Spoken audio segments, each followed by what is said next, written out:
আমি dietician Rebecca আত্মচি প্রসাদ সাহেবের হসপিটালে সাথে কুচি ফাউন্ডেশনের জেনারেল সেক্রেটারি হিসেবে আসলে আমাদের চাওয়া পাওয়া অনেক কিছু আছে, যেহেতু আমরা জানি যে স্বাস্থ্যের সাথে এবং জীবনের সাথে খাদ্য রিলেটেড। আর আমরা জন্ম থেকে মৃত্যু পর্যন্ত সুষম এবং পুষ্টিকর খাদ্য খেয়ে বেঁচে থাকি, সেভাবে আমাদের কিন্তু রোগ হওয়ার বড় খাদ্যে নিষেধাজ্ঞা আছে।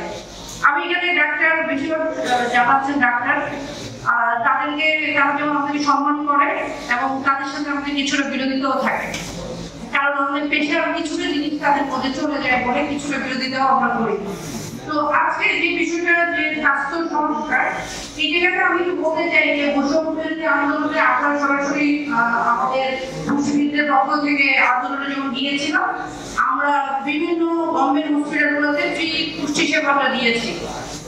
আমি 2 দিনে আমার মনে আছে আমি 87 জন পেশেন্টকে দেখেছি যাদের অবস্থা খুব খারাপ ছিল, বঙ্গ হসপিটাল, সরকারি হসপিটাল, ঢাকা মেডিকেলের মতো জায়গাগুলোতে। এই যে ভাইয়াটা বললেন বা স্যার বললেন যিনি আহত, যে মানুষের খাবারের খুব দরকার, আসলে সেই সময়টাতে একজন সিএনজি ওয়ালা যে সারাদিন একাই পরিশ্রম করে, তার বউ ওই জায়গায় তাকে সেবা দিচ্ছে, একজন বাবা আসছে যে হয়তো ছিল তার ছেলে অসুস্থ, কিন্তু তাদের খাবারটা ওই জায়গাতেই ছিল না। তো আমরা আমাদের পক্ষ থেকে আমরা যেটা করি অল্প টাকায় পুষ্টি সেবা কিভাবে দিতে পারি সেটা আমরা হয়তো বা কথা বলতে পারি।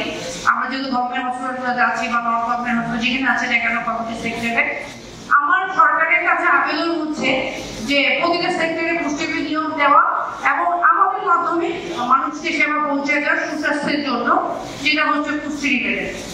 আপনারা যারা ডাক্তার আছেন তারা আমাদের সাথে থাকবেন এবং সবসময় আমরা যদি পাশাপাশি চেম্বার করি, পাশাপাশি চাকরি করি, আমাদের অধিকারটা আপনারা সব জায়গায় তুলে ধরবেন। আজকে শাকির স্যারকে ধন্যবাদ আমাদেরকে এই জায়গায় কথা বলার সুযোগ করে দেওয়ার জন্য, সাথে যারা রিপোর্টার্স ভাইয়েরা আছেন তাদেরকে ধন্যবাদ।